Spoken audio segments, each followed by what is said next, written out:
여기 아무것도 보이지 않는 캐나다의 설원에서 강아지가 냄새를 맡으며 짖고 있습니다. 그러자 모든 사람들이 그곳을 손과 삽으로 파내기 시작하는데요. 이후 한 소녀가 그곳에서 눈물을 흘리고 있는 모습이 보이기 시작하자 모두가 강아지에게 박수를 보냅니다. 대체 무슨 일이 있었던 걸까요? 안녕하세요. 저는 밴쿠버 외곽에서 간호사로 일하고 있는 마리아입니다. 8살 된 저의 소중한 딸 소피아와 단둘이 살고 있죠. 오늘은 제가 겪은 놀라운 이야기를 들려드리고 싶어 이렇게 사연을 보내게 되었습니다. 저희 가족을 살린 한 강아지에 대해서 말이죠. 2년 전 그날은 평범한 겨울 아침이었습니다. 하얀 눈이 내리는 창밖을 보며 소피아는 평소처럼 즐겁게 아침을 먹었죠. 학교에 가는 길, 소피아는 뒷좌석에서 새로 배운 노래를 흥얼거리고 있었어요. 창문에 맺힌 서리 위에 그림을 그리면서요. 그때만 해도 저는 몰랐습니다. 이 평화로운 일상이 순식간에 악몽으로 바뀔 거라는 걸 말이죠. 그때 갑자기 앞에서 달려오던 트럭이 미끄러지면서 우리 차를 덮쳤어요. 눈길에 미끄러진 거죠. 순식간에 일어난 일이라 피할 수가 없었습니다. 귀가 멍멍해지고 세상이 빙글빙글 도는 것 같았어요. 정신을 차렸을 때 차는 완전히 찌그러져 있었고 문은 열리지 않았습니다. 구조대가 도착하기까지는 거의 1시간이 걸렸어요. 그 시간 내내 저는 소피아의 손을 잡고 있었죠. 점점 차가워지는 소피아의 작은 손이 아직도 생생하게 기억나요. 조금만 더 버텨, 우리 소피아. 제발. 저는 울면서 소피아를 안아주는 것밖엔 할 수 없었습니다. 다행히 저희는 구조되었지만 소피아는 중상을 입었어요. 다리 수술을 받고 2주간 입원 치료를 받아야 했죠. 그리고 결국 그날의 공포는 소피아의 마음에 더 깊은 상처를 남겼습니다. 퇴원 후 소피아는 완전히 다른 아이가 되어버리고 말았죠. 밤마다 악몽에 시달리며 비명을 지르고 작은 소리만 들려도 온몸을 떨었어요. 자동차 소리만 들려도 패닉 상태가 되어버렸습니다. 더 안타까웠던 건 소피아가 완전히 세상과 단절되어 버렸다는 거예요. 한때는 반에서 제일 활발했던 아이였는데 이제는 친구들의 이름을 들어도 덜덜 떨며 숨어버렸죠. 학교 앞에만 가도 과호흡이 시작되어서 결국 등교를 완전히 포기해야 했어요. 담임 선생님이 집으로 찾아와도 이불 속에 숨어 나오지 않았습니다. 창밖에서 들리는 아이들의 웃음소리에도 공포에 질려 귀를 막았죠. 제일 친했던 에밀리가 영상통화를 걸어도 안 돼, 안 돼 하며 휴대폰을 던져버렸어요. 그렇게 사고 이후 예전에는 늘 노래하고 춤추던 저희 집은 마치 영원히 멈춰버린 시계처럼 조용해졌습니다. 특히나 밤이 더 힘들었어요. 소피아는 자다가도 차가워요, 도와주세요 하며 비명을 지르고 식은땀을 흘리며 떨었죠. 악몽에서 깨어나도 현실이 더 무서웠는지 아침이면 침대 밑으로 기어들어가 웅크리고 있었어요. 식사도 제대로 못했죠. 예전엔 잘도 먹던 아이가 이제는 하루 종일 빵 한 조각도 겨우 물었어요. 물론 소피아를 낫게 하기 위해 안 해본 게 없었습니다. 유명하다는 심리 상담사는 다 찾아갔어요. 미술 치료실에서는 소피아가 시커먼 색으로만 그림을 그렸죠. 놀이치료사는 소피아가 치료실 구석에서 꼼짝도 않고 앉아있기만 하다가 결국 포기했어요. 소아 정신과 전문의는 약물 치료를 권했지만 그것도 소피아의 악몽을 막지는 못했습니다. 그렇게 매일 밤 저는 소피아의 방문 앞에 앉아 있었어요. 문틈 사이로 들리는 흐느낌에 가슴이 찢어졌죠. 엄마, 나 죽을 것 같아. 무서워. 이런 말을 들을 때마다 저는 속으로 항상 울 수밖에 없었죠. 의사 선생님은 이게 중증 외상 후 스트레스 장애라고 했지만 그런 진단명이 무슨 소용이 있겠어요? 저는 제 눈앞에서 녹아내리는 소피아를 그저 지켜볼 수밖에 없는걸요. 결국 저는 절박한 마음에 매일 밤 인터넷을 뒤졌습니다. 유럽의 최신 치료법부터 대체의학까지 가능한 모든 방법을 시도했습니다. 약물 치료, 최면 치료, 음악 치료, 심지어 아로마 테라피까지요. 하지만 소피아의 눈빛은 여전히 공허했어요. 그러던 어느 날 밤, 마지막 희망처럼 진돗개에 대한 글을 발견했어요. 그리고 그 발견은 우리 가족의 운명을 완전히 바꿔놓게 되었죠. 아직도 그 글의 제목이 기억이 납니다. 진돗개와 함께한 6개월, 우리 아들이 다시 웃기 시작했습니다. 라는 제목이었죠. 글을 클릭하고 스크롤을 내리며 읽어 내려갈수록 제 심장은 더 빠르게 뛰기 시작했어요. 한참 전 용사가 쓴 글이었는데 PTSD로 고통받던 그의 아들이 진돗개를 만나고 나서 놀라운 변화를 보였다는 내용이었습니다. 순간 손이 떨리기 시작했어요. 스크롤을 내릴수록 더 많은 사례들이 나왔거든요. 교통사고, 트라우마를 겪던 10대 소녀가 진돗개를 만나고 다시 차를 탈 수 있게 되었다는 이야기, 화재 현장에서 가족을 잃고 말을 잃어버린 아이가 진돗개와 교감하면서 다시 말문을 열었다는 사연. 마치 제 이야기처럼 다가왔어요. 특히 눈에 들어온 건 진돗개의 특별한 성격이었습니다. 다른 개들과는 달리 주인의 감정을 읽는 능력이 뛰어나고 한번 마음을 열면 평생 변치 않는 충성심을 보인다는 거예요. 놀랍게도 진돗개는 주인이 불안해할 때 그걸 감지하고 특유의 침착한 태도로 안정감을 준다고 했죠. 그렇게 저는 밤새 진돗개에 대해 찾아보았어요. 그러면서 진돗개가 한국의 천연 기념물이라는 것도 알게 되었고 수천 년 동안 이어져 온 이 견종의 역사도 배웠죠. 그 중에서도 가장 인상 깊었던 건 진돗개가 보여주는 인내심이었어요. 주인이 마음을 열 때까지 조용히 기다리면서도 한번 신뢰가 쌓이면 그 어떤 상황에서도 주인을 지킨다는 거였죠. 그리고 다음날 아침, 저는 곧바로 지역 한인회에 전화를 걸었어요. 진돗개 브리더를 찾는 게 쉽지는 않았죠. 하지만 다행히도 밴쿠버 교회에 한 분이 계셨어요. 미영 브리더님은 20년 넘게 진돗개를 키우고 번식해오신 분이었죠. 전화를 받자마자 제 사정을 말씀드렸어요.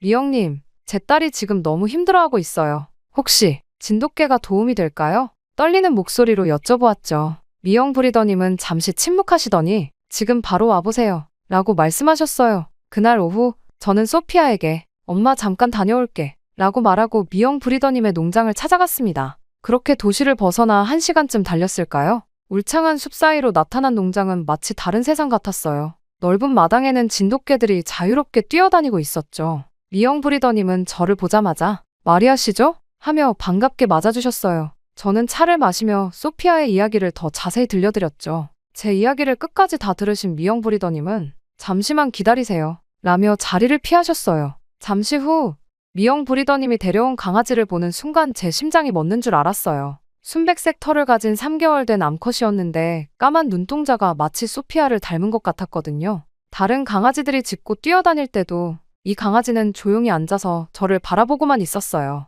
그게 저와 아우라의 첫 만남이었죠. 이 아이는 좀 특별해요. 미영 브리더님이 말씀하셨어요. 다른 녀석들과 달리 유독 차분하고 인내심이 강해요. 사람의 마음을 읽는 것 같은 눈빛도 있고요. 소피아랑 잘 맞을 것 같네요. 그렇게 미영 브리더님의 권유로 강아지를 안아보는 순간 이상한 느낌이 들었어요. 마치 오래전부터 알고 지낸 것 같은 그런 편안함이었죠. 강아지는 제 품에 안기자마자 부드럽게 몸을 기대왔어요. 그 순간 저는 확신했습니다. 이 아이가 우리 가족을 도와줄 수 있을 거라고요. 이름은 뭐라고 지으실 건가요? 미영 브리더님이 물으셨어요. 저는 잠시 생각에 잠겼다가 대답했죠. 아우라요. 희망을 뜻하는 라틴어에서 따온 이름이에요. 소피아가 다시 빛나게 해줄 거라는 믿음을 담아서요. 그리고 그것이 기적의 시작이었습니다. 집으로 돌아오는 길, 뒷좌석에서 조용히 앉아있는 아우라를 백미러로 바라보며 생각했어요. 이제 시작이구나. 설렘 반 두려움 반인 마음으로요. 소피아가 아우라를 어떻게 받아들일지, 정말 변화가 있을지 모든 게 불확실했지만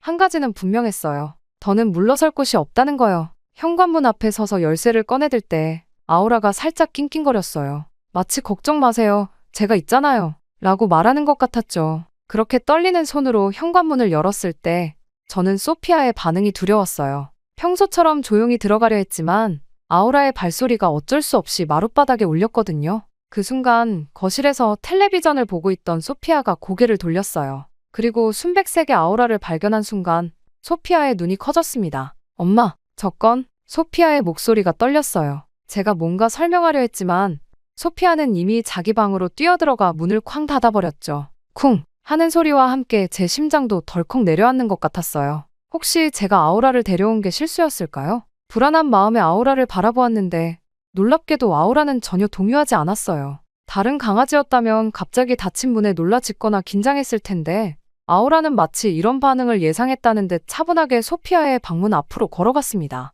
안 돼, 거기는. 제가 뭐라고 말하려고 하는 순간 아우라는 전혀 개의치 않고 문 앞에 편안하게 앉았습니다. 마치 오래전부터 이곳이 자신의 자리였다는 듯이 말이죠. 등을 문에 기대고 앉아서 고개를 살짝 기울인 채 문을 바라보는 모습이 어찌나 다정해 보이던지. 하지만 그날 밤 소피아는 방에서 나오지 않았어요. 평소 같았으면 제가 문을 두드리고 달래서라도 저녁을 먹이려 했겠지만 이번엔 달랐어요. 아우라가 있었거든요. 마치 제가 지킬게요라고 말하는 것처럼 미동도 않고 문 앞을 지키는 아우라를 보면서 저는 처음으로 기다림이라는 것을 배웠습니다. 그리고 다음날 아침 소피아의 방문 틈으로 작은 움직임이 보였어요. 평소라면 악몽에 시달려 새벽부터 흐느끼곤 했는데 이번엔 조용했죠. 문틈으로 아우라를 구경하는 소피아의 그림자가 보였어요. 아우라는 여전히 그 자리에 앉아 있었는데 귀를 쫑긋 세우고 경계하는 것도 흥분해서 꼬리를 흔드는 것도 아닌 그저 거기 함께 있어주는 것 같은 모습이었죠. 이런 광경은 며칠 동안 이어졌어요.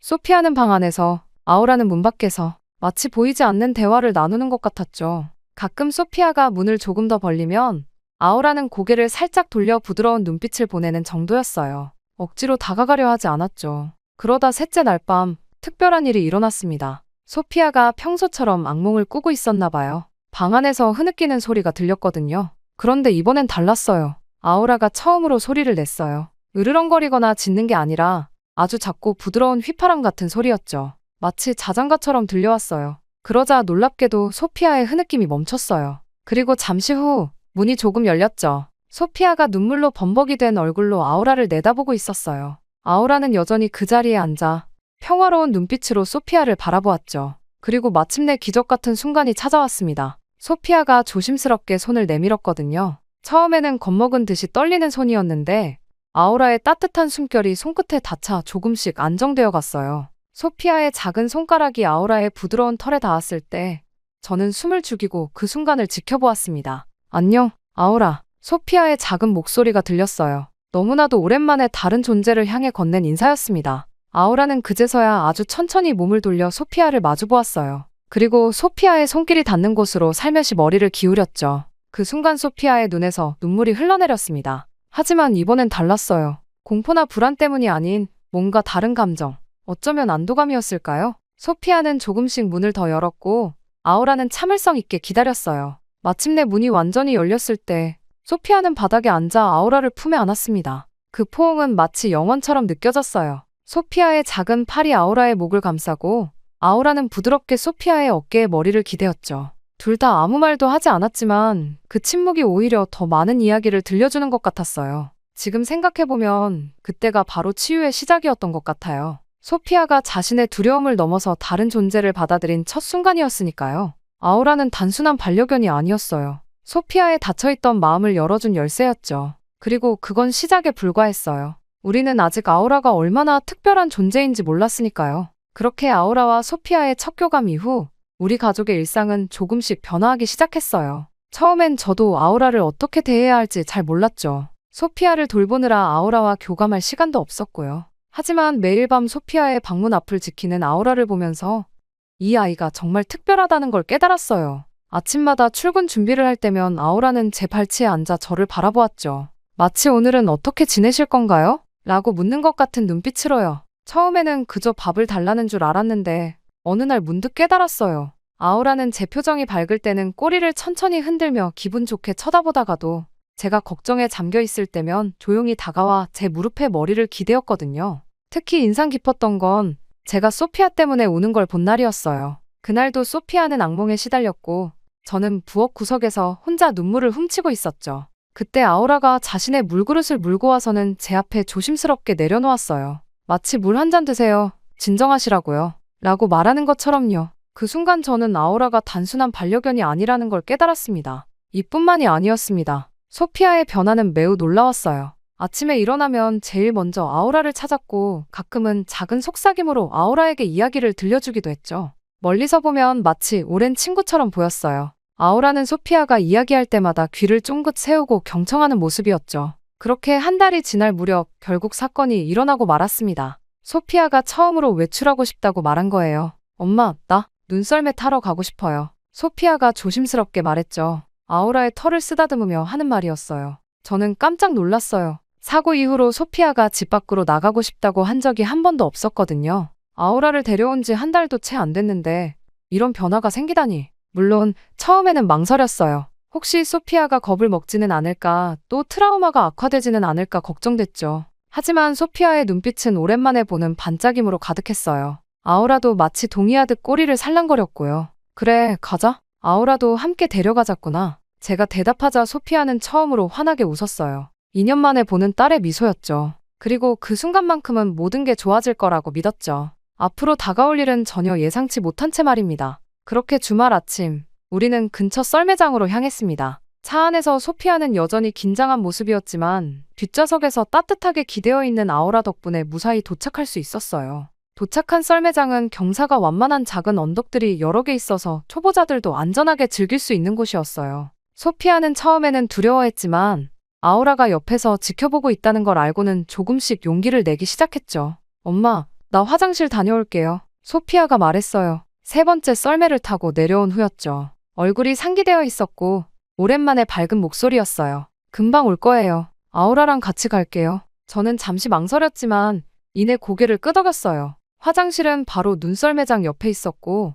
아우라가 함께 있으니 괜찮을 거라 생각했죠. 그리고 소피아가 스스로 뭔가를 하겠다고 나선 건 정말 오랜만이었으니까요. 그런데 그때였어요. 소피아가 화장실로 가는 길에 잠시 멈춰서서 높은 곳에 눈을 구경하고 있을 때였죠. 그 순간 산 위에서 이상한 소리가 들렸어요. 처음에는 멀리서 들리는 천둥인 줄 알았는데 점점 소리가 커지더니 땅이 미세하게 흔들리는 게 느껴졌어요. 순간 제 등줄기가 서늘해졌죠. 눈사태다. 누군가의 날카로운 외침이 들렸어요. 저는 본능적으로 소피아를 향해 뛰기 시작했지만 이미 거대한 눈벽이 산 위에서 굉음과 함께 쏟아져 내렸고 순식간에 소피아가 있는 곳으로 다가가고 있었습니다. 소피아, 이리 와. 울분의 찬저의 목소리가 터져나왔어요. 소피아는 제 소리를 듣고 고개를 돌렸지만 이미 공포에 얼어붙은 듯 제자리에 서 있었어요. 아우라 또한 소피아 쪽으로 달려갔지만 눈사태가 더 빨랐죠. 제가 너무 놀라 뛰어가려는 순간 주변 사람들이 저를 붙잡았어요. 안 돼요. 당신마저 위험해져요. 구조대가 오고 있어요. 지금 가면 죽어요. 사람들의 외침이 들렸지만 제 귀에는 들어오지 않았어요. 저는 필사적으로 몸부림치며 소리쳤죠. 놓으세요. 제 딸이에요. 소피아. 하지만 이미 늦었어요. 눈사태가 소피아를 삼켜버렸고 순식간에 하얀 폭포가 되어 계속해서 쏟아져 내렸죠. 그렇게 시간이 얼마나 흘렀을까요? 눈사태가 멈추고 눈보라가 가라앉기 시작했을 때 제 눈앞에 펼쳐진 광경은 악몽 같았어요. 소피아가 있던 자리는 이미 3m가 넘는 눈더미로 뒤덮여 있었고 주변의 모든 것이 하얀 눈 속에 파묻혀 있었죠. 소피아, 이번에는 아무도 저를 막지 못했어요. 저는 울부짖으며 미친 듯이 눈더미를 향해 달려갔죠. 하지만 어디를 파야 할지 알 수 없었어요. 눈은 너무 깊었고 모든 게 하얗기만 했죠. 맨손으로 눈을 파내기 시작했지만 파낼수록 더 많은 눈이 무너져 내렸어요. 그리고 그때 아우라가 특별한 행동을 보였어요. 코를 땅에 대고 이리저리 움직이더니 갑자기 어느 한 지점에서 격렬하게 짖기 시작했죠.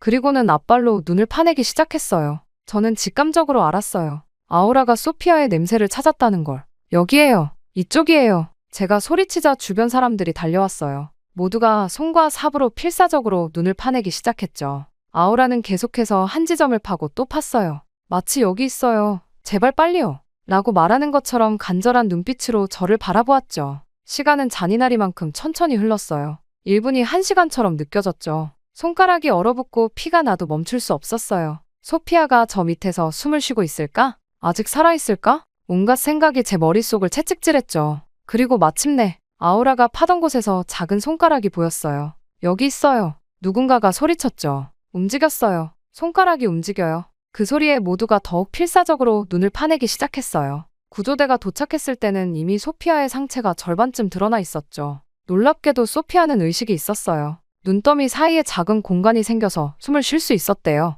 엄마, 소피아의 희미한 목소리가 들렸을 때 저는 그 자리에서 주저앉아 울었어요. 아우라는 계속해서 소피아의 얼굴을 핥아주며 체온을 전해주려 했죠. 구조대원들은 이런 빠른 발견이 기적이라고 했어요. 하지만 저는 알아요. 이건 기적이 아니라 아우라의 놀라운 능력과 사랑이 만든 구조였다는 걸요. 그렇게 소피아를 병원으로 이송하는 구급차 안에서 아우라는 계속해서 소피아의 손을 핥아주었어요. 마치 이제 괜찮아. 내가 여기 있잖아. 라고 말하는 것처럼요. 소피아는 희미하게 웃으며 아우라의 머리를 쓰다듬었죠. 그 순간 저는 깨달았어요. 아우라는 우리 가족에게 보내진 수호천사라는 걸요. 병원에 도착하자마자 소피아는 응급실로 이송됐어요. 의료진들이 소피아의 상태를 확인하는 동안 저는 아우라와 함께 대기실에서 초조하게 기다렸죠. 그때까지만 해도 우리는 몰랐어요. 스키장의 그 순간이 누군가의 카메라에 담겨 있었다는 것을, 그리고 그 영상이 우리의 삶을 또 한 번 바꿔놓게 될 거라는 것을요. 그러다 대기실의 텔레비전에서 갑자기 익숙한 장면이 나왔어요.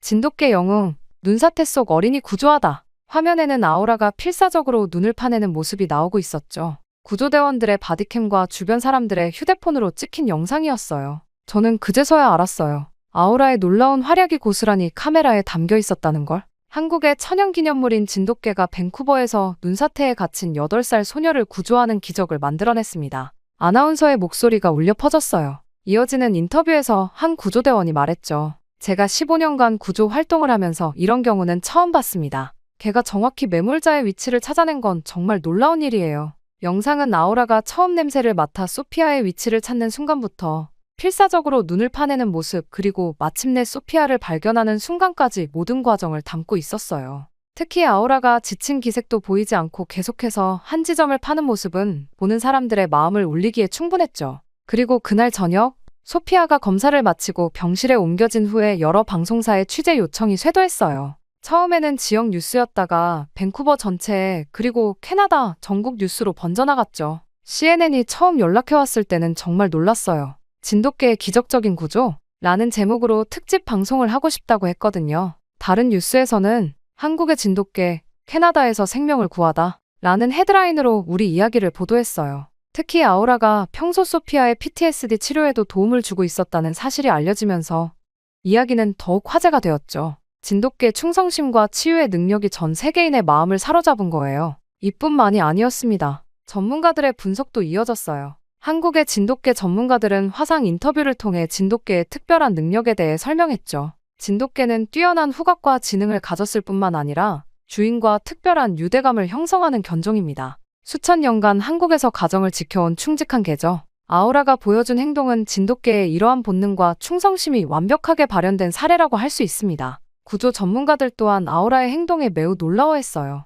보통 눈사태 구조견들은 특별한 훈련을 받아야 하는데 아무런 훈련도 받지 않은 반려견이 이렇게 정확하게 매몰자의 위치를 찾아낸 것은 정말 특별한 일입니다. 아우라는 타고난 구조 본능을 가진 것 같네요. 게다가 한 유명 작가는 자신의 SNS에 이렇게 썼다고 하더군요. 우리가 반려동물을 구하는 게 아니라 그들이 우리를 구하는 겁니다. 아우라와 소피아의 이야기가 바로 그걸 증명하고 있죠. 특히 감동적이었던 건 전 세계 사람들이 보내온 응원의 메시지들이었어요. 호주에서 온 편지에는 아우라는 우리에게 희망을 주었어요 라고 쓰여 있었고, 영국의 한 어린이는 아우라의 초상화를 그려 보내주기도 했죠. 심지어 한국에서는 아우라를 진돗개의 자부심이라고 부르며 많은 사람들이 자부심을 느낀다는 메시지를 보내왔어요. 유명 다큐멘터리 제작팀에서는 아우라의 이야기를 다큐멘터리로 만들고 싶다며 연락해왔어요. 반려동물과 인간의 특별한 유대감이라는 주제로 아우라와 소피아의 이야기를 중심으로 다룬다고 했죠. 소피아의 PTSD 극복 과정부터 눈사태 구조까지 모든 여정을 담고 싶다고 했어요. 소피아는 병실에서 이 모든 소식을 들으며 아우라를 더욱 꼭 안았어요. 우리 아우라가 이렇게 대단한 영웅이었다니.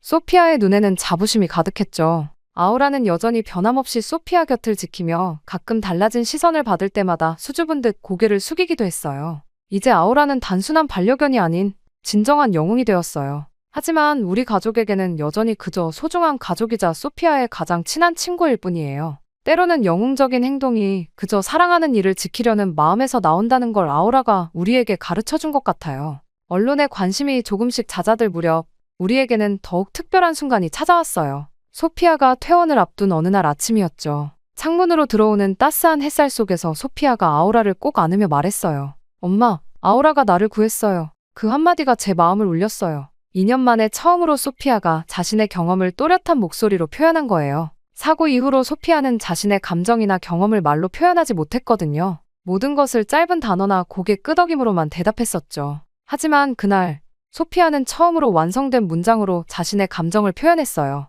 그래, 아우라가 정말 대단했지. 제가 물었어요. 네, 아우라는 제 영웅이에요. 이제 더 이상 무섭지 않아요. 엄마, 소피아의 말에 저는 눈물이 났어요. 그동안 얼마나 기다려왔던 순간인가요? 제 딸이 다시 자신의 이야기를 할 수 있게 되다니. 아우라는 소피아의 곁에서 꼬리를 살랑살랑 흔들며 그 순간을 지켜보고 있었죠. 그리고 마침내 퇴원날 병원 앞에는 많은 사람들이 모여 있었어요. 지역 주민들과 뉴스 기자들, 그리고 밴쿠버 시의원까지 모두가 소피아와 아우라를 기다리고 있었죠. 시의원은 아우라에게 특별히 제작된 명예 구조견 메달을 걸어주었어요. 아우라는 이제 밴쿠버의 자랑이자 작은 영웅입니다. 우리 지역 사회의 명예 구조견으로서 아우라의 용기와 헌신은 영원히 기억될 것입니다. 시의원의 말에 모든 사람들이 박수를 쳤어요. 아우라는 마치 부끄러운 듯 소피아의 다리 뒤로 살짝 숨었죠. 그렇게 집으로 돌아온 후 우리의 일상은 조금씩 달라지기 시작했어요. 소피아는 더 이상 악몽에 시달리지 않았고 창밖의 차 소리에도 덜 놀라게 되었죠.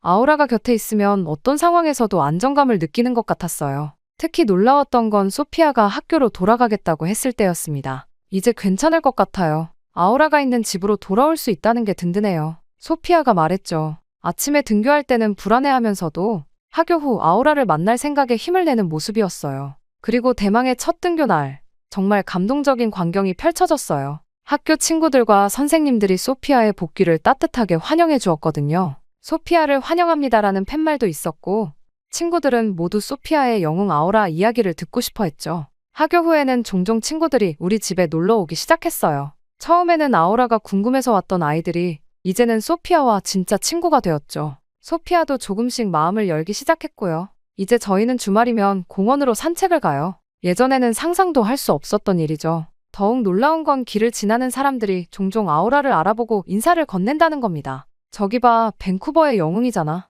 그럴 때마다 소피아는 자랑스러운 듯 환하게 웃어요. 어느 날 저녁, 소피아가 제게 다가와 물었어요. 엄마, 저희가 아우라를 만난 건 정말 운이 좋았던 거죠? 저는 고개를 저었어요. 운이 아니야, 소피아. 이건 운명이었어. 아우라는 우리 가족을 위해 하늘이 보내준 선물인 것 같아. 정말 그랬어요. 아우라는 단순히 소피아의 생명을 구한 것이 아니었어요. 우리 가족의 삶 자체를 바꿔놓았죠. 소피아의 웃음소리가 다시 집안에 가득해졌고 제 마음속에 무거운 짐도 조금씩 내려놓을 수 있게 되었어요. 지금도 가끔 소피아의 방을 지나다 보면 소피아가 아우라에게 책을 읽어주는 모습을 봐요. 예전에는 항상 닫혀있던 방문이 이제는 항상 열려있죠. 아우라는 소피아의 이야기를 들으며 귀를 쫑긋 세우고 때로는 고개를 갸우뚱거리며 반응해줘요. 그럴 때마다 소피아의 웃음소리가 방 안에 가득해요. 얼마 전에는 소피아가 학교 장문 시간에 나의 영웅이라는 제목으로 아우라에 대한 글을 썼어요. 선생님이 그 글을 읽고 눈물을 흘리셨다고 해요. 소피아는 그 글에서 이렇게 썼대요.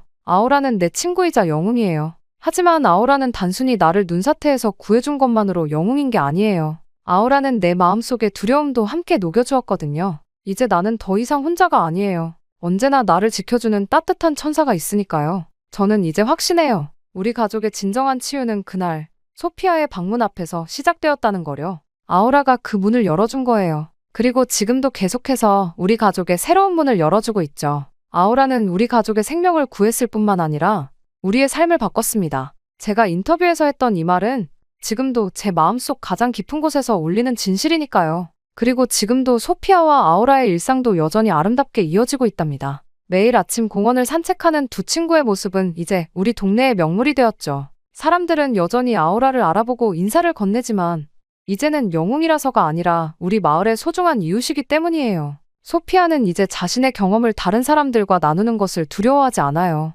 오히려 비슷한 어려움을 겪는 친구들에게 희망의 메시지를 전하곤 하죠. 두려움은 우리를 멈추게 할 수 있어요. 하지만 우리 곁에는 항상 우리를 지켜주는 누군가가 있다는 걸 기억하세요. 오늘도 창밖을 보니 소피아와 아우라가 정원에서 놀고 있네요. 소피아는 책을 읽고 있고 아우라는 그 옆에서 평화롭게 낮잠을 자고 있어요. 때때로 소피아가 웃으면 아우라도 같이 꼬리를 흔들죠. 이런 일상적인 순간들이 모여 우리의 삶을 완성하는 것 같아요. 진돗개 아우라의 이야기는 이제 하나의 전설이 되었지만 우리 가족에게 아우라는 여전히 그저 사랑하는 가족일 뿐이에요. 매일 아침 우리를 반갑게 맞이하고 저녁이면 소피아의 숙제를 지켜보며 밤이면 우리 집을 지키는 그런 평범하고도 특별한 존재죠. 이 이야기는 끝이 아니에요. 아우라와 소피아는 여전히 함께 자라나고 있고 새로운 추억을 만들어가고 있으니까요. 그들의 이야기는 앞으로도 많은 사람들에게 희망과 용기를 전해줄 거예요. 진정한 사랑과 우정이 어떤 기적을 만들어낼 수 있는지를 보여주면서요. 그리고 저는 믿어요.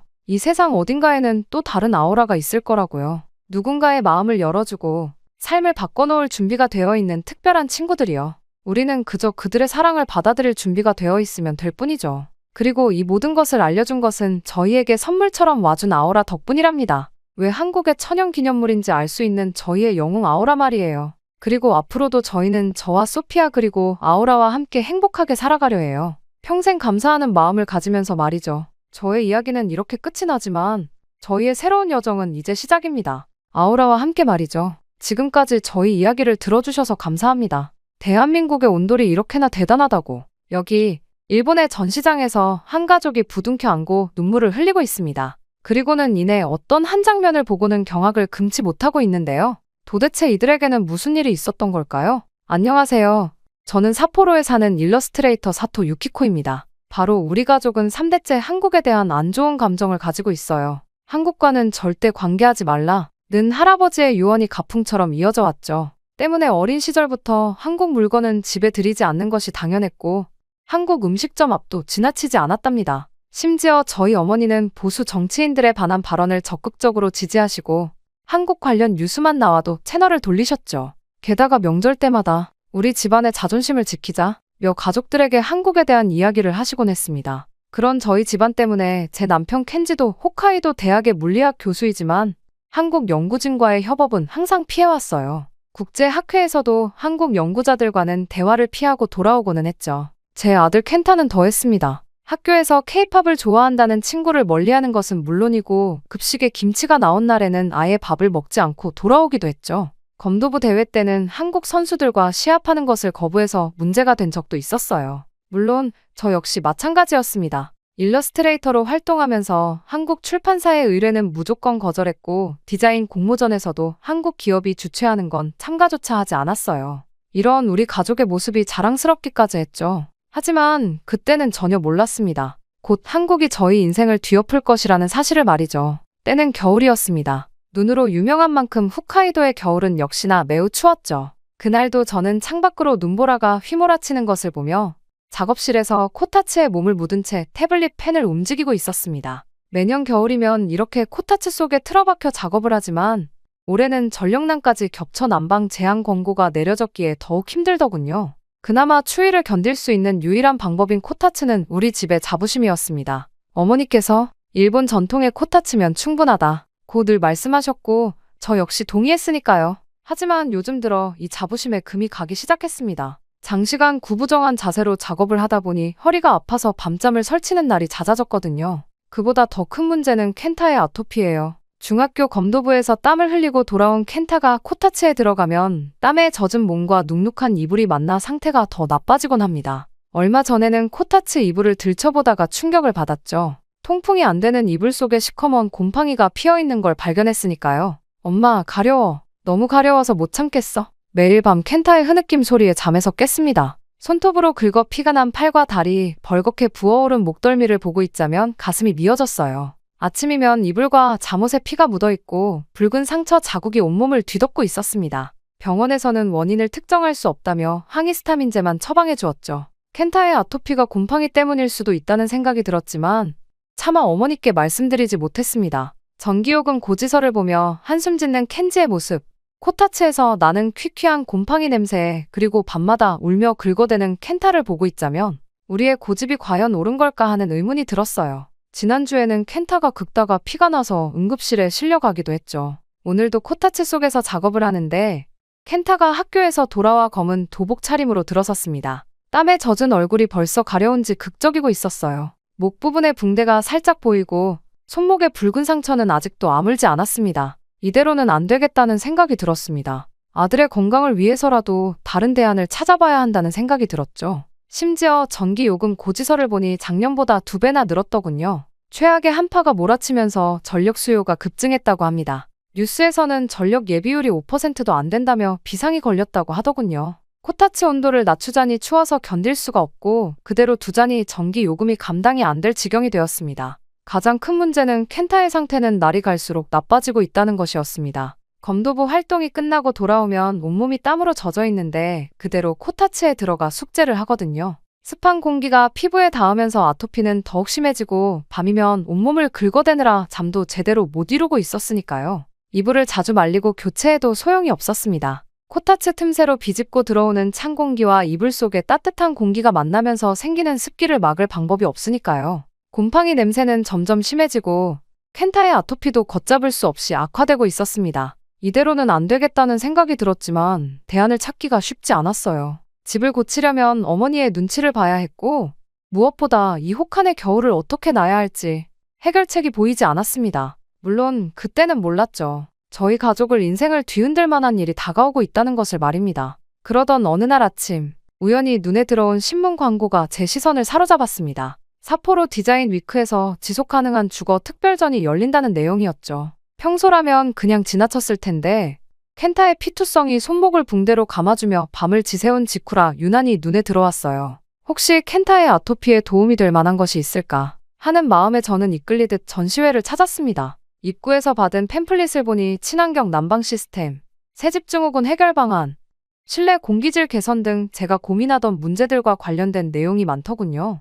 전시장은 예상보다 훨씬 붐볐어요. 대부분의 부스가 일본과 유럽의 기업들이었는데 한쪽 구석에 전통 난방 시스템 체험관이라는 간판이 걸린 부스가 있었습니다. 처음에는 그저 지나치려 했는데 그곳에서 나오는 따뜻한 기운이 발걸음을 붙잡았어요. 호기심에 이끌려 들어가 보니 바닥 전체가 따뜻했습니다. 차가운 발바닥이 녹아드는 듯한 포근함이 느껴졌죠. 게다가 공기도 따뜻하더군요. 옆을 보니 온돌이라는 한국의 전통 난방 시스템이라는 설명이 벽면에 적혀 있었어요. 한국이라는 단어를 보는 순간 발걸음을 돌리려 했지만 따뜻한 온기가 너무나 편안해서 저도 모르게 그대로 서 있을 수밖에 없었습니다. 어떠세요? 따뜻하시죠? 그 순간 한국인 특유의 억양이 묻어나는 일본어의 고개를 들어보니 부스 안쪽에서 중년의 남성이 미소를 지으며 다가오고 있었습니다. 박민준 교수라고 자신을 소개하는 그는 홋카이도 대학 건축학과 겸임 교수라고 했어요. 순간 거부감이 들었지만 발바닥을 통해 전해지는 따뜻함이 마음을 흔들었습니다. 이 난방 시스템의 가장 큰 특징은 자연스러운 통풍 구조예요. 열이 바닥 전체로 골고루 퍼지면서 실내 공기가 자연스럽게 순환되죠. 덕분에 습도 조절도 완벽해서 곰팡이가 자랄 수 없는 환경이 만들어진답니다. 박민준 교수의 설명을 듣고 있자니 문득 켄타의 아토피로 피투성이가 된 손목이 떠올랐어요. 곰팡이가 자랄 수 없다는 말에 귀가 솔깃해졌지만 한국의 것이라는 편견 때문에 마음 한켠이 불편했습니다. 그리고 에너지 효율도 매우 높답니다. 코타츠처럼 전기를 사용하는 것보다 30-40% 정도 열효율이 좋아서 난방비가 훨씬 적게 들어요. 전기를 2번 변환하는 과정이 없어서 그래요. 박민준 교수는 벽에 걸린 차트를 가리키며 코타츠와 온돌의 에너지 소비량을 비교해 보여주었습니다. 우리 집에 지난달 전기 요금을 생각하니 숨이 막힐 것 같았어요. 그리고 그때였어요. 켄지가 퇴근 후 전시회에 들른다던 약속이 생각나 전화를 걸었는데 마침 근처에 와 있다고 하더군요. 그렇게 켄지를 기다리는 동안 박민준 교수는 계속해서 온돌의 장점을 설명했습니다. 보시면 아시겠지만 전신이 골고루 데워지는 것이 특징이에요. 상체만 따뜻한 게 아니라 발끝부터 머리끝까지 균일한 온도를 유지할 수 있죠. 특히 피부가 민감하신 분들께 추천드립니다. 실제로 온돌 체험관 안은 마치 봄날의 햇살이 내리쬐는 것처럼 포근했어요.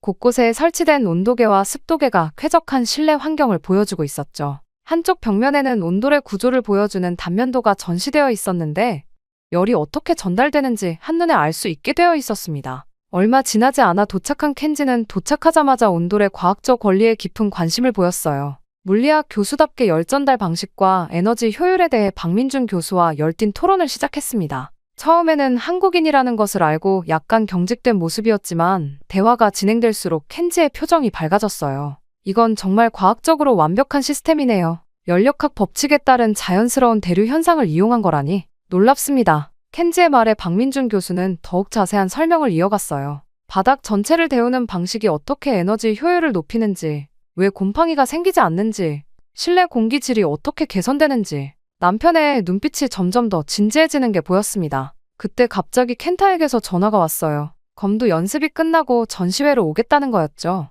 켄타가 도착했을 때 처음에는 한국인 교수를 보고 눈살을 찌푸렸어요. 하지만 온돌 체험관에 들어서자마자 눈에 띄게 달라진 공기를 느꼈는지 평소보다 훨씬 덜 극적거렸어요. 여기 되게 따뜻한데요? 검도장에도 이런 게 있으면 좋겠어요. 연습하고 나서 이렇게 있으면 피부가 덜 가려울 것 같아요. 켄타의 말에 저도 모르게 눈시울이 붉어졌습니다. 우리 아이가 이렇게 편안해하는 모습을 본 게 얼마만인지 마음이 너무나도 아프더군요. 하지만 동시에 마음이 복잡해졌어요. 이토록 좋은 게 한국의 것이라니 어머니께 어떻게 말씀드려야 할지 걱정이 앞섰습니다. 박민준 교수는 우리 가족의 눈치를 살피면서도 친절하게 설명을 이어갔어요. 켄타의 아토피 상태를 듣더니 온돌이 어떻게 도움이 될 수 있는지 구체적으로 이야기해 주었죠. 곰팡이가 생기지 않는 원리, 습도 조절이 자연스럽게 되는 방식, 그리고 전신이 골고루 데워지면서 혈액순환이 좋아지는 효과까지 말입니다. 특히 인상 깊었던 것은 단열과 환기에 대한 설명이었어요.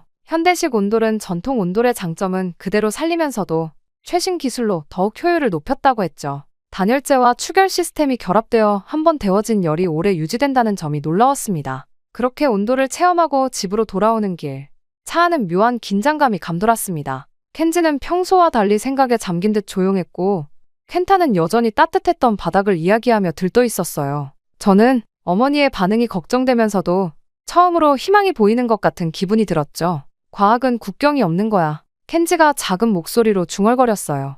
이건 단순한 문화의 차이가 아니라 과학적 원리를 활용한 훌륭한 기술이야. 그의 말을 들으며 저는 오랫동안 우리를 지배해온 편견이 조금씩 녹아내리는 것을 느꼈습니다. 하지만 이제 더 큰 산이 남아있었죠. 어머니를 설득하는 일. 과연 우리가 해낼 수 있을까요? 그렇게 집으로 돌아온 그날 밤, 켄지와 저는 오랜 시간 이야기를 나눴습니다. 켄타가 잠든 후 거실에서 코타츠에 앉아 차를 마시며 온돌 시스템에 대해 진지하게 상의했어요. 켄지는 노트북을 펼쳐 전시회에서 찍어온 자료들을 하나씩 살펴보았습니다. 유키코, 솔직히 말해서 이건 정말 훌륭한 시스템이야. 연력학적으로 완벽해. 하지만 켄지의 말끝이 흐려졌어요. 하지만 우리 둘 다 알고 있었죠. 부모님을 설득하는 게 얼마나 어려울지에 대해서 말이에요. 특히 저희 어머니는 집안의 모든 결정권을 쥐고 계시니까요. 한국과 관련된 것이라면 더욱 완강하실 거예요. 하지만 다음날 아침, 저는 용기를 내어 어머니께 전화를 드렸습니다. 켄타의 아토피 때문에 새로운 난방 시스템을 알아보고 있다고 조심스럽게 말씀드렸죠.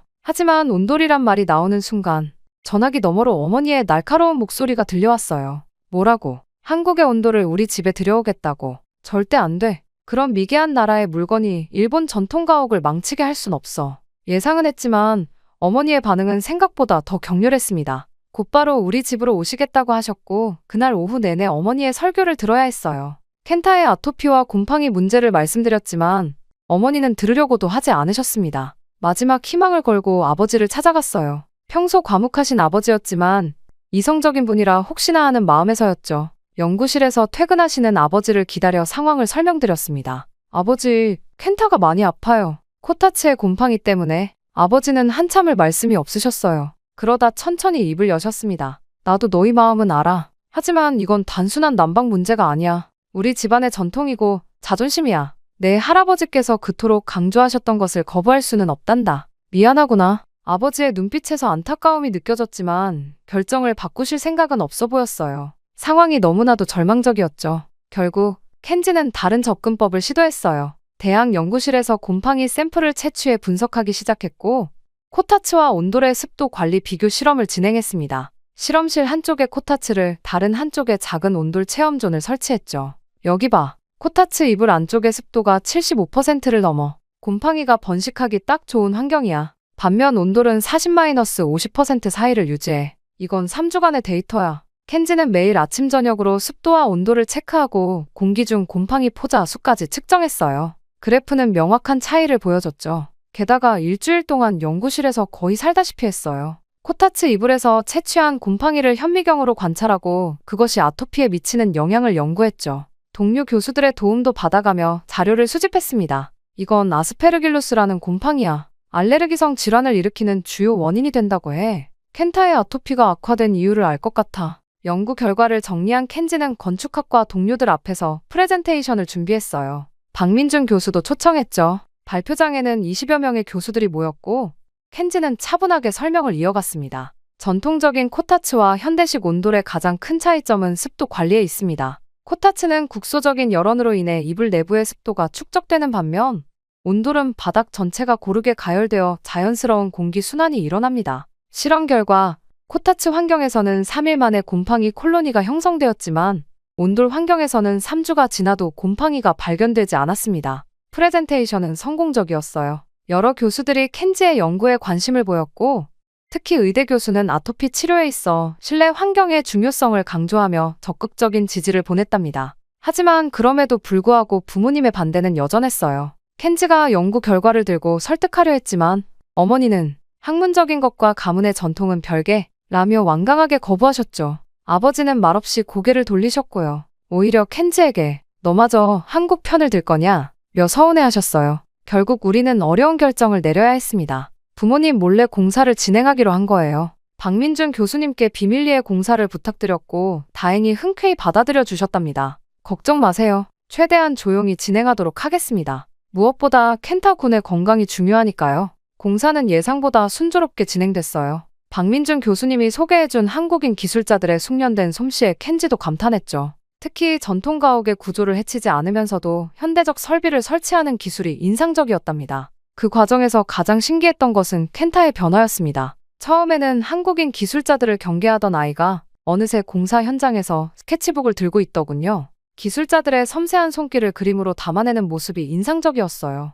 엄마, 이거 봐요. 한국 전통 건축이 일본 건축이랑 비슷한 부분이 많대요. 기둥을 세우는 방법도 그렇고요. 이렇게나 공통점이 많은데 이제껏 우리가 미워한 게 잘못된 걸까요? 켄타는 계속해서 매일매일 새로운 발견을 했어요. 한국 전통 건축의 처마 구조가 비와 햇빛을 조절하는 원리, 기둥과 볼을 결합하는 방식, 창호의 구조까지. 심지어 기술자들에게 직접 질문도 하기 시작했죠. 그렇게 공사가 절반쯤 진행됐을 때 뜻밖의 손님이 찾아왔습니다. 이웃집 사카이 씨였죠. 평소 어머니와 친하신 분이라 가슴이 철렁했는데 뜻밖의 말씀을 하시더군요. 실은 나도 몰래 설치했어요. 작년 겨울에. 덕분에 요즘 전기세도 많이 절약되고 특히 류마티스 통증이 많이 좋아졌답니다. 사카이 씨의 말씀에 저희는 큰 용기를 얻었어요. 온도를 사용하는 집이 우리만이 아니었던 거죠. 이미 많은 이웃들이 조용히 변화를 받아들이고 있었던 겁니다. 그렇게 공사는 예정대로 진행됐고 어느새 마무리 단계에 접어들었어요. 이제 남은 건 부모님께 이 사실을 알리는 일뿐이었죠. 켄지와 저는 매일 밤 어떻게 말씀드릴지 고민했답니다. 과학적 사실에 기반해서 설명드리면 어떨까요? 박민준 교수가 제안했어요. 켄타-군의 건강이 개선된 결과를 보여드리는 거예요. 우리는 그렇게 또 한 번의 큰 시험대 앞에 서게 되었습니다. 부모님께 이 모든 것을 어떻게 설명드려야 할지, 그리고 두 분의 분노를 어떻게 감당해야 할지. 하지만 이제 돌이킬 수는 없었어요. 켄타의 건강을 위해 우리는 이 선택이 옳다고 믿었으니까요. 그리고 시간이 흘러 마침내 공사가 끝났습니다. 이제 부모님께 말씀드려야 할 순간이었죠. 켄지와 상의 끝에 저희는 부모님을 저녁 식사에 초대드리기로 했답니다. 그리고 대망의 날, 어머니와 아버지께서 현관문을 열고 들어서시는 순간 두 분의 표정이 달라지는 게 보였어요. 이상하네. 날씨가 이렇게 추운데 집안이 따뜻하구나. 아버지께서 먼저 입을 여셨어요. 현관을 들어서자마자 느껴지는 온기에 의아해하시는 눈치였죠. 어머니는 평소처럼 추운데 코타츠나 펴자 고 하셨지만 거실에 들어서자 멈춰 서셨어요. 유키코, 이게 무슨... 바닥에서 올라오는 포근한 온기, 습하지 않은 공기, 구석구석 퍼지는 봄날 같은 따뜻함. 어머니는 직감하신 것 같았어요. 하지만 예상과 달리 큰 소리는 나오지 않았습니다. 대신 켄타를 유심히 보시더니 놀란 눈치셨어요. 켄타야, 내 피부가... 어머니의 목소리가 떨렸어요. 켄타의 얼굴과 목에 붉은 반점들이 거의 사라졌고 긁어서 생긴 상처들도 많이 아물어 있었거든요. 손목의 붕대도 이제는 필요 없어졌답니다. 할머니, 이제 안 가려워요. 밤에도 잘 자요. 검도 연습하고 와서도 괜찮아요. 켄타가 밝게 웃으며 말했어요. 어머니는 말없이 켄타의 팔을 만져보셨죠. 예전처럼 거칠거칠하지 않은 피부를 느끼시곤 눈시울을 붉히셨어요. 아버지도 조용히 다가와 바닥에 손을 대보셨습니다. 이게 다 온돌 덕분이구나. 저는 조심스럽게 설명을 시작했어요. 곰팡이 없는 깨끗한 공기, 전신을 감싸는 자연스러운 온기, 그리고 무엇보다 켄타의 건강이 얼마나 좋아졌는지. 켄지도 연구 결과를 보여드리며 과학적으로 설명했죠.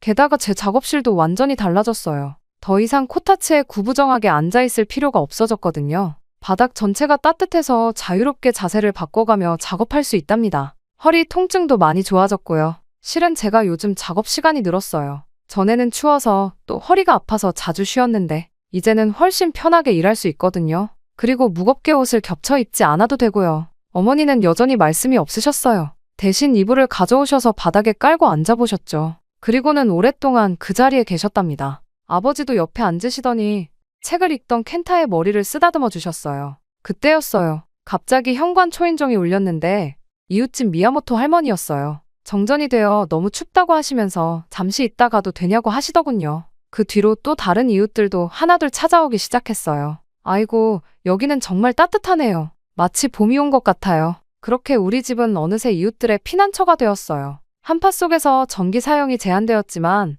온돌의 열기는 오래도록 지속되었거든요. 이웃들은 저마다 간식거리를 들고 와서 바닥에 앉아 이야기를 나눴답니다. 특별했던 건 코타츠도 여전히 거실 한켠에 두었다는 거예요. 켄지가 제안한 건데 온돌과 코타츠의 장점을 모두 살리자는 거였죠. 실제로 어머니는 가끔 코타츠에 앉아 계시다가도 어느새 온돌방 바닥에 누워 계시곤 해요. 사실 나도 알고 있었단다. 어느 날 어머니가 조용히 말씀하셨어요. 사카이 씨네도 다나카 씨네도 모두 온돌을 설치했다는 걸 말이다. 이렇게 직접 겪어보니 괜히 고집 부렸나 싶기도 하고 켄타의 검도부 친구들도 자주 놀러와요. 연습 후에 온돌방에서 쉬어가는 게 일상이 되었죠. 아이들은 바닥에 누워 숙제를 하거나 만화책을 읽곤 해요. 땀에 젖은 도복이 마를 때까지 이야기꽃을 피우죠. 게다가 제 작업 의뢰도 늘어났어요. 아무래도 작업 환경이 좋아지니 더 많은 시간을 작업에 쏟을 수 있게 되었거든요. 이전에는 하루에 4-5시간이 한계였는데 지금은 8시간 이상 작업해도 허리가 아프지 않답니다. 태블릿도 습기 없는 환경 덕분에 관리하기가 훨씬 수월해졌고요. 무엇보다 자유롭게 자세를 바꿔가며 작업할 수 있다는 게 큰 장점이에요. 켄타의 변화는 더욱 극적이었어요. 병원에서도 놀랄 정도로 아토피가 호전되었거든요. 피부과 선생님께서 무슨 일이 있었냐 고 물으실 정도였어요. 이제는 검도 연습을 마치고 돌아와도 샤워만 하면 되죠. 더 이상 연고를 바르거나 밤새 극적거리지 않았어요. 게다가 저희 가족의 일상도 완전히 달라졌습니다. 예전에는 각자 자기 방에서 시간을 보내거나 코타츠 주변에 불편하게 모여 앉아 있었는데 이제는 달라졌죠. 온돌방 덕분에 어디든 편하게 앉아서 이야기를 나눌 수 있었거든요. 거실은 이제 우리 가족의 진정한 휴식 공간이 되었어요. 한쪽에는 여전히 코타츠가 있어서 어머니가 좋아하시는 전통적인 분위기도 살렸죠. 다른 쪽은 넓은 온돌마루가 펼쳐져 있어서 가족들이 자유롭게 앉거나 눕거나 할 수 있어요. 덕분에 모이는 시간도 훨씬 많아졌죠. 유키코, 이렇게 편할 수가 없구나.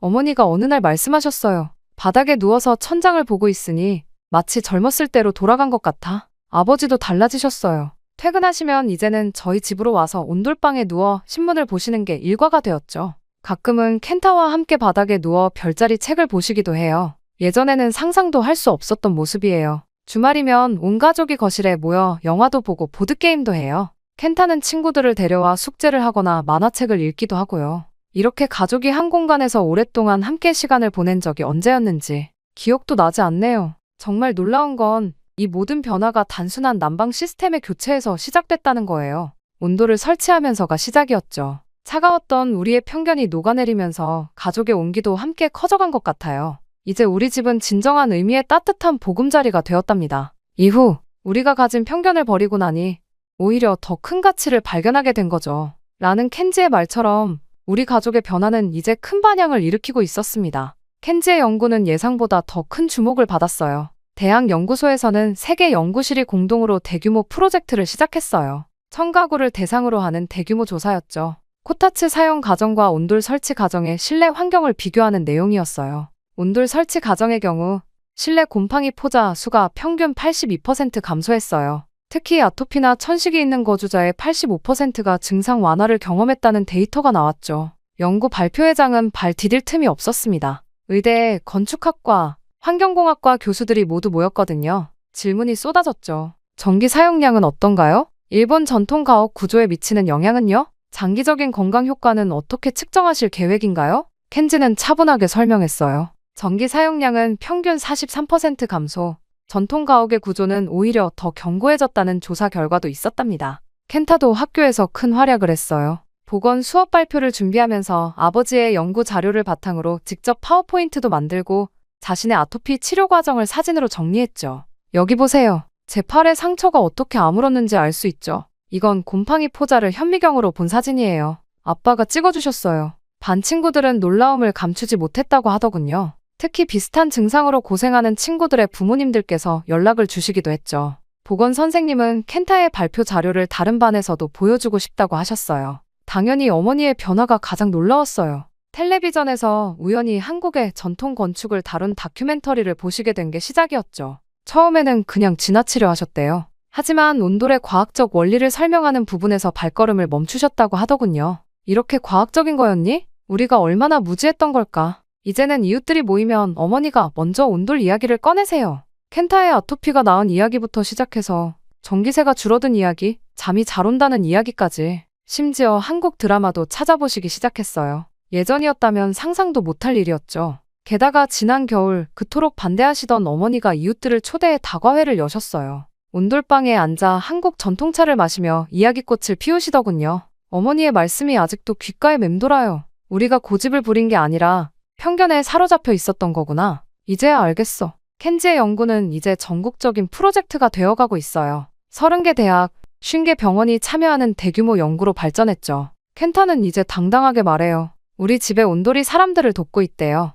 정말 자랑스러워요. 따뜻한 온기가 녹인 건 단순히 추위만이 아니었던 것 같습니다. 우리의 차가운 편견도 굳어있던 생각도 모두 따뜻하게 녹여버렸거든요. 이제 우리 동네에서는 한국의 온돌이 겨울철 필수품이 되었으니까요. 그렇게 시간이 흘러 겨울이 다시 찾아왔습니다. 1년 전 우리 가족의 작은 변화로 시작된 이야기는 이제 홋카이도 전역으로 퍼져나갔어요. 삿포로 시내에만 300여 가구가 온돌 시스템을 설치했다고 하네요. 특히 아토피나 호흡기 질환으로 고생하는 가정에서 많이 찾았답니다. 그리고 이번에 제가 쓴 에세이가 출간되었어요. 처음에는 그저 일기처럼 써내려간 글이었는데 지역 신문에 연재하면서 많은 분들이 공감해 주셨죠. 켄타의 아토피로 시작된 이야기, 가족의 편견이 녹아내린 과정, 그리고 새로운 희망을 발견한 순간들까지 모든 것을 진솔하게 담아냈답니다. 유키코 씨의 글이 많은 용기를 주었어요. 저희도 이제 온돌 설치를 결심했습니다. 이런 편지들이 하나둘 쌓이기 시작했어요. 특히 아토피로 고생하는 아이를 둔 부모님들의 연락이 많았죠. 출판사에서는 이런 사연들을 모아 에세이 증보판을 내자고 제안했답니다. 더 놀라운 건 켄타의 장래 희망이 바뀐 거예요. 검도 선생님이 되고 싶다던 아이가 이제는 건축가를 꿈꾸고 있어요. 박민준 교수님이 보내주신 한국 전통 건축책을 밤새도록 보더니 스케치북에 자기만의 도장 설계도를 그리기 시작했답니다. 온돌이 있는 도장을 만들고 싶어요. 운동하고 나서 바로 휴식할 수 있는, 그리고 아픈 친구들도 편하게 운동할 수 있는 그런 곳이요.